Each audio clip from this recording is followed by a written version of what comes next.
bien-aimé. Simaya intervention ya pasteur Kabundi Walesa, Mama Olangi asilika ki bien-aimé. Abengaki l'homme de Dieu asiliki par pourquoi pasteur Walesa asali ba interview au bomoni pour nakoloba makamwana ya azolinga prier pourquoi alinga prier pourquoi baza na congrégation mon côté ko comme koloba makamabonte na télévision bien-aimé to comme démontrer que Nzambe a l'obéli tel ceci, a l'obéli tel boye, et puis ça a été empêché. Ce que Dieu dit doit absolument être accompli. Moutako qui est maman Elisabeth Olang pour empêcher le dessein de Dieu? Qui est-elle? Pour un bienfait en plus. Mais parce qu'elle a trouvé que ça ne se passe pas comme ça. Est-ce que Zanenge Wanande Falake Salem ou comme saint-gérant dans les affaires d'autrui? Si elle a considéré Angolokola ingérence dans les affaires d'autrui, c'est tout à fait normal. Pourquoi s'ingérer dans Makamboueta Liote? Ne souffrez pas pour cela. Ne suscitez pas des commentaires de gauche. Pour Nalikamboueta Liote, via Batou. Puisqu'il était serviteur de Dieu, à Koufi, les langues se délient. Pour Nakolobanzambe, à la Kisa Kingabo. En quoi ça concerne Batumisusu? En quoi ça concerne? Qui? Au moment que Saraki Makelele, quelqu'un d'autre était venu pour dire Nzambala Kisa Kinga que Moïse Azakobela a comme la terre promise. Et comment Makindengwana? C'est. Refi à Maman Olangi Moyon. Elle est libre, elle est libre. De toutes façons, ça Mobalina, elle est libre. Elle est libre. Ok, Maman Olangi, après avoir eu une intervention, il y a interview, il y a Papa Walesa. Non, il dit que Atika a prié, soit qu'il a dit que TV a le Sidiki na yango. Bonzambe, na bonzambe, Lola, Ezofuta. Kenzama Boye, Tokwaye du Sousouapi, un grand merci na bande union tout bazali connecté na meilleur site na bino la voix céleste. Eska bonzambe qui t'a naloé mon amalo pe na misala. Un grand merci na maman na biso Perside, Manganu, na musala kito razo sa na nkolo bien aimé dans le Seigneur. Azo rappeler binoga que c'est samedi bisonyo tokuta na wana na bien na salle maison du peuple na bien o idali na Suisse bien aimé dans le Seigneur et c'est 14 à partir ya ba 16h tokuta na et l'ongona Mama Perside et Manganu Oyo azo organisé un méga concert et l'ongona ba musicienne chrétienne surtout ba roya ma je verrai Jésus bien aimé c'est 14 octobre à partir à 16h na maison du peuple na bien aimé bonzambe na bonzambe lola ezo futa l'ongona filo mukwaya motema ya bivence domo depuis Londres papa pasteur fait amis ici à la bouche autorisée de l'Éternel l'homme de Dieu depuis Zurich na Maman, Mami Mbunga Motema Papa Blaise Mbunga na Bosanité, na notre sœur Gisèle Lukelo Motema Papa Emmanuel Kuna na Boston. Bien-aimé dans le Seigneur, na émission Lolo Bonzambe qui t'a na loye Motema na Maloba. Si il y a les années n'a rien que la vérité, bien-aimé. Bon, mon aki, émission, ok, pasteur Kabundi Walesa bien-aimé. A hôtel Kosa, Tozome Kosa analyse le bien-aimé. L'homme de Dieu, pasteur Kabundi Walesa, a sali émission moro à l'obike. Maman Olanga Kenek pour prier les papas, Nengenza Matalisa qui a asenga maman en Afrique d'ici a prier les maman l'obike non, papa Zoïji c'est attaque mon corps, mais maintenant ça va, bien aimé. Mais malgré cela, papa a sepé la quitté, a zonga na moi maman, il fallait qu'il a prié les bien aimé. Parce que le question autoromi tout n'a bien aimé. Si Maya intervention ya pasteur Kabundi Walesa, Mama Olangi asilika ki bien aimé. A bengaki l'homme de Dieu asiliki par pourquoi pasteur Walesa asali ba interview au bomoni pour nakoloba makamwana ya azolinga prier pourquoi alinga prier pourquoi baza donc baza na congrégation mon côté à quoi comme koloba makamabonte na télévision bien aimé to comme ko ça moi analyse mukena juge kakabe oyaza est-ce que ndenge pasteur Walesa monaki ceux qui a prié la papa Olang bien-aimé papa Olang alinga kufa te ceux qui maman Olang atikaka pasteur Walesa a prié les maman papa Olang est-ce que papa Olang alinga kufa te nzamba alinga olongola liwa na vie ya papa Olang est-ce que ils ont une importance pasteur Kabuni Walesa a ça la émission alobake maman Olang aboyaki pour appuyer les mobane na Afrique d'ici lorsqu'azo bela bien-aimé est-ce que maman Olang a raison bien-aimé azalaki na raison Yakobo et la pasteur Walesa a prié les en tout cas pour découvrir le na émission lelo bonzambe na bonzambe lola ezo futa simana on to lobaki nzama boto ko et longo na jijika kabe ya boni santé au rythme du pays toujours de Qualvin. Merci ndenge obengi ngali susu pona tosala ba analyse muke autour ya ba mitune ebele au PC sur Liwa. Il y a quelqu'un qui a été considéré comme un serviteur de Dieu. Ngai pe na constaté comme tout le monde ce qui a été dit de par les uns ou les autres. Mais Alvin obi kinga na s'identifier à lokola bandimi abere parce que les lois actuellement na yoka kangora bandimi abere oyo bazalaki ko lande la maloba ya ba serviteur de Dieu nyonso soki ezali conforme na Saintes Écritures. L'apôtre Paul, dont le témoignage est connu, un témoignage fracassant sur appel divin, c'est Jésus-Christ Yemoko en personne qui est descendu pour Nakobengaye pe ce ministère. Lui-même l'a dit, n'a pas lettre presque belé. Mais on a vu ba chrétien de Béré dans tout ce qu'il disait pour vérifier ce soit conforme à Sainte Écriture. Ngai n'a préféré jouer le même rôle. Tout ce que tout serviteur de Dieu, la Bible bien, tout ce que tout serviteur de Dieu a koloba.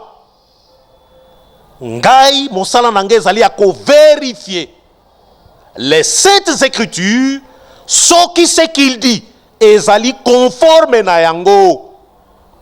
Parce que l'apôtre Paul a bien dit, ne faites rien par esprit de parti, ni par vaine gloire.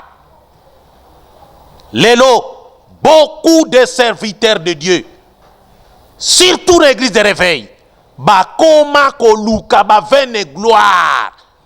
Ba linga kalisusuté, ba contrôler, ba surveiller ba propos na bango pote ba comparer yango na oyo ekomami na liloba na Nzambe. Il faut esalemaka toujours ndenge wana nazolinga batu mingi batu nyonso bazala lokola ngai nazali boye pote lukuta ekoti ebele na kati église ba serviteur de Dieu mensonger ba koti ba faux docteur pour enseigner makambo ezali conformité na Saintes Écritures. Biso ba chrétien de Béré tozawana to fongoli misu et oyebi bien que na CFMC bazalaki pe na ministère de Béré moko ezalaki wana na ebité soki ezali conforme na oyo ba chrétien ya Béré bazalaki kosala na tango apôtre Paul. Alors, question ezalaki nini? Tobani nan l'homme de Dieu. Ndenge pasteur Kabuni Walesa azwaki nan vision. Il y a trois questions lelo que accueilli par Maman Olangi pour na que a prié les mobile na en Afrique du Sud mais Maman Olangi a boyaki. Est-ce que ce qui papa Kabuni Walesa a prié là papa Olangi peut-être papa Olangi a n'a kufate a n'a la vivant ou comment yo moni parce que ba grâce et question. Ça nous rappelle un fait précédent. Il y a Marie Missamu na maman Tumba Shaumba. C'est presque pareil. Lorsque l'Ikama est commis déjà, on entend des voix qui s'élèvent pour Nakolobake.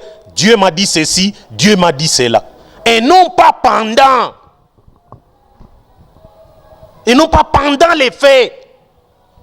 Pendant Kazala Kikobela, on n'a pas entendu ce serviteur-là, Kolobango. On n'a pas entendu. Et les cas qui sous coulisses. Il faut le dire alors, il faut le dire. Pendant qu'il était souffrant, il a fallu Kolobango. Regarde ce qui s'est passé. Parce qu'il y a le qui a maman Lazare Azakobela, Bayebisi Christ. N'a pas discipliné. Lazare Azakobela. Asala qui est le côté, Abuja quitte. Bayebisi Lazare Akoufi. Christ a salé le côté. Alobi est le côté. Mais il a été informé. Alobi est le côté. Sima Aekoloba Tokende. Na Betani. Na Kende Kola Moussa. Lazare Alali. Tokende Kola Moussa. Lazare Alali. Ozomon. Donc il a été informé avant. Et Ozomon. Et pendant. Et même après. L'histoire à Lazare, Tangango, n'a lu que. Luc 13, na Kobunga, peut-être pour Balbi Tango Izali Mouké, mais na Luc wana beaucoup qui comme na résurrection, il y a Lazare, Ndenge et Lubamaki. Mais où il y a l'élo, na yebisio qu'un fait précédent, ezalaki Ndengwan. To yebaki Ndenge Sœur Marie azaki Kobel. To yokaki makambwana teke ya résurrection na. Tango akufi na ngaliema to bandi koyok. C'est aussi pareil. Il faut toujours, si vous recevez une vision de la part de Dieu, Kobomba Yangote, dites-le aussitôt. Dites-le aussitôt. Nzambe alakisinga ke loko moko ezako koma. Il faut te prier pour nango. Batu déjà baza au courant. Et lorsque les faits arrivent, balobia, cela nous a été annoncé par un serviteur de Dieu. Yangoyo. Ça n'a pas été fait. Ça c'est un. Deux, je ne vois pas dans ma commis en Zambé un serviteur de Dieu quelconque à Keko Kobonde là pour un autre serviteur Azakobela to Akoufi. Je ne vois pas. Je ne vois pas ça dans les Saintes Écritures. Je n'ai pas dit ça. Je n'ai pas dit ça. Mais j'ai dit, moi je suis dans les Saintes Écritures. Je ne vois pas ça. Je ne vois pas ça. Ésalité. Aux accommode. Ésalité. Il ne faut pas toujours chercher à vouloir présenter les choses dans le but d'être vu aux hommes. De montrer que Nzambe a l'obéli tel ceci, a l'obéli tel boye, et puis ça a été empêché. Ce que Dieu dit doit absolument être accompli. Moutakoki ko empêcher Angote. Qui est maman Elisabeth Olang pour empêcher le dessein de Dieu? Qui est-elle? Pour un bienfait en plus. Mais parce qu'elle a trouvé que ça ne se passe pas comme ça. Est-ce que ça n'enge wana nde fala ke Salem? Et fallait ndenge wana. Tangu likama e komi nde baye kolobake vision e monanaki. Pourquoi on n'a pas parlé plus tôt qu'Azala qui kobela et que vous devez bandi mi botel ma botiana ma bondeli? Est-ce que c'est normal? Vous avez compris que Jijika, pasteur Wallace a lobby que pendant que papa a banné papa Olang, a kena kokutana maman Olang pour ne pas prier les maman Olang, a lobby que non à prier les papa a bien bon abo, c'est ça? Nazana makomi, na bandi yopende oyokingate, na répété ce que j'ai dit na deuxième point. Je ne vois nulle part na makomi en Zambie un serviteur de quelqu'un ko bima kotoyo. De la serviteur moko, je ne vois pas ça. Mais na yebi na makomi. Apôtre Paul, apôtre Balobi, priez pour tous les saints. Apôtre Pierre Alobi pe, mais zalika kabino tende bozako subir souffrance, même à travers le monde entier. Bandi mimisus ba véritable ba santo bazali, oyo bazali pe na souffrance et sengeli ko bondela pona bango. Et refus à maman Olang moyen tant qu'il a boya qui va prier pour na papa. Elle est libre, elle est libre. De toutes les façons ça mobaline elle est libre. Elle est libre. Nazotang écriture moko awa apôtre Pierre alobi yango awa. N'apôtre 1 Pierre 4. Nazana verset 15.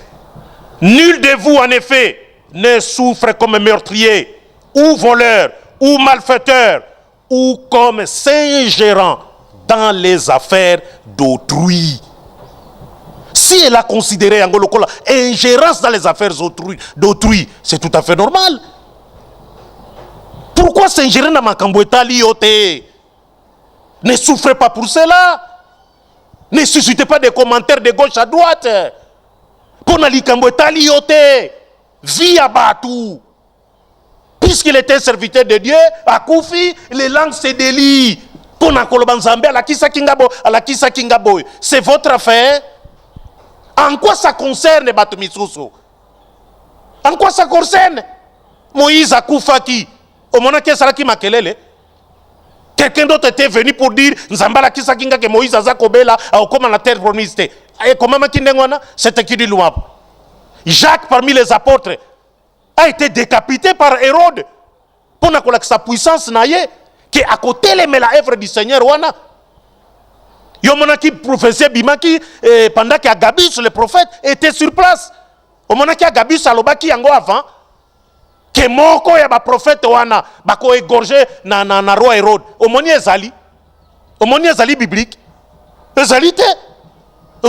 Pourtant Agabus wana azwaki elamba na ceinture apôtre Paul. Tango azalaki kokende na Rome. Pona ko bibisa vitoki kolo biloko oyo akokende na Rome akosam s'appelle akosouffrir. Après ça qui yango au moment qui apporte pour la salle qui makelele achaki tembe ponango basalaki bato eloko be esika moko basalaki bato esika moko. Toza corps du Christ bisognos tous oza bana papa moko di kamnan que ya convention OK maman Olang après avoir koyo intervention ya interview ya papa Walesa alobi que non akokaki azana abengaki kosidate que atika a prier soit que alika na TV aloba makamona sidiki na yango mais toza corps du Christ moko non. Restons dans les saintes écritures n'allons pas loin. Alvin je sonde les saintes écritures et je les compare par ce que j'entends dans les serviteurs de Dieu Bélé, Bazana Kinshasa et ailleurs, et ce que je vois. Il faut être en conformité avec les saintes écritures. N'a qu'on répété combien de fois? En conformité avec les saintes écritures. Pourquoi toujours après? Ça c'est se moquer toujours de Dieu. Dieu a-t-il réellement parlé ou pas? Yanzambe échouakate, montrez-moi Nzambe à lobby et échoué. Montrez-moi ça.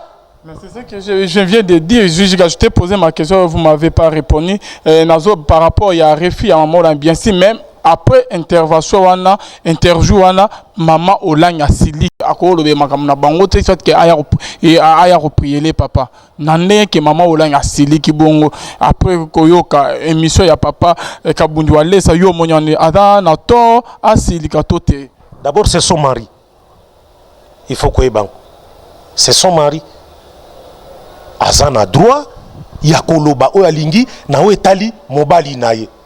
Et ça église moko ça organisé.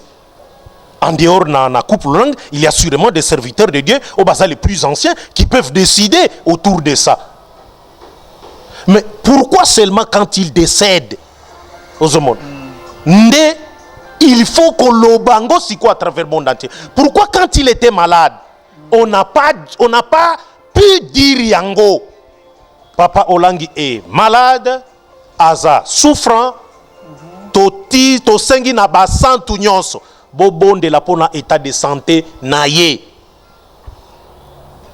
Ba présentant la requête. Quand un serviteur de Dieu est souffrant, il faut que tu ailles dans ma bonne délicatie. Pour ezalateko eloko ko kamwisa eloko ya surprise. Aza malade, bobonde la pona ye. Basalaki yangote, on n'a pas dit ça. Lui-même qui fait cette intervention-là, pourquoi a-t-il entendu à ce que pourquoi a-t-il attendu à ce qu'il y a Akoufa pour abimisa ba vérité wan? Il aurait dû parler un peu plus tôt Nalikambo wana. Mettez déjà devant les faits accomplis. Et que des serviteurs, que l'église est zoyango, lokola likambo nango pote, ba comment konin. Et bimi lokola eloko mo peut-être déranger bango et sali bien te. Et loko bo sali nan kuku, na se, na kimia. Eh ben, vous le dites après que Moutoua koufa. Pour quel résultat? À cause quoi pété? Biso tolingi les résultats à mbalamoko. La vidéo et où tu penses à me ce qui est bimi, abé bimi. Il faut prier récemment et puis ce qui est cause à la effet, ça l'a effet. Il ne faudrait pas toujours dire qu'un individu a empêché nana sala service en Zambé. Vous trouvez ça normal? C'est biblique vraiment? Empêcher, ce qui va empêcher, Tikanayo. Parce qu'il y a eu dans un côté mon apôtre Paul. Justement, apôtre Paul, côté Moussoussou. Il lui a été empêché d'annoncer la bonne nouvelle. Azalako Bijazo a vision de la part du Seigneur. Pour y dire que le kola baboyi awa, l'ongwa nayo kende côté Moussoussou. Il aurait pu dire ça, pourquoi l'obi en côté? Voilà ce qui vient réellement de Dieu, c'est comme ça. Dieu lui-même vient alors te dire, puisque on t'empêche d'exécuter volonté nanga, bimawa kende côté Moussoussou. Là, c'est beaucoup plus clair. Mais lorsque on impute seulement la responsabilité envers Moutou, sans démontrer ça bibliquement, alors c'est faux. C'est archi faux. Merci. Ce n'est pas conforme aux Saintes Écritures. Jusqu'à Maloba Yasuka, tout comme il a souhaité émission na biso. Maloba Yasuka, nakoloba boy Alvin. Ba serviteur de Dieu, baye bakosala musala na bango, conformément aux Saintes Écritures. Ils ne sont pas plus que ceux qui ont écrit écriture. Oh, ils ne sont pas. Je ne les vois pas être plus que apôtre Pierre Natangiawa, Jean, Jacques ou les prophètes de la Bible. Répétez tout simplement ce qu'eux ont dit.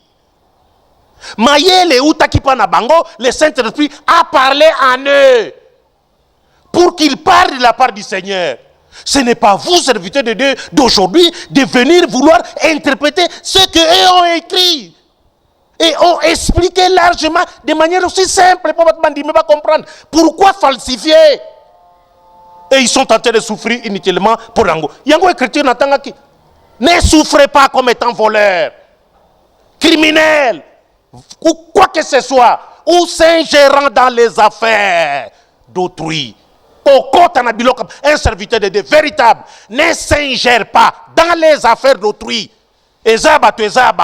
N'y entrez pas. Compatissez tout simplement. Dans l'apôtre Paul, dans Hébreux 11, sur la foi. Il a brossé la foi. Yabatu nyonso oyo bakufa. Abandi komada Adam. Abandi ko définir la foi. Pour émission Sili, mais au commandant Sobazu 11 Tinasuka. Donc nous avons besoin, il y a un témoignage en Dengoana. L'apôtre Paul a salaki sur la foi des anciens. Batoba expérimentaki. Expérience na bango nanzambe boye. Nenge batnyos baza comme on a biso prolongez la Dengoana. Mais non pas des discours inutiles, des discours falsifiés, des choses falaké et l'obamate, on les dit, dans quel but, on ne sait pas. C'est ça ce qu'on appelle, la Bible appelle la vaine gloire. Il faut éviter ça. Ne faites rien. Par esprit de parti, ni par vaine gloire. Ne le faites pas. Ezako lukakaka mindono pamba. Nyonso kosala. Tout acte au opposé. Ezala pour la gloire de Jésus-Christ. Ezala maloba. Ezala bakto opposé pour la gloire de Jésus. Nyonso. Il faut écouter Jésus-Christ. Ndenge lilobanzambe ezubi. Merci Jésus Kakabe Bonzambe na Bonzambe lola ezofuta simana to bakenzama boye to koye this is bye bye.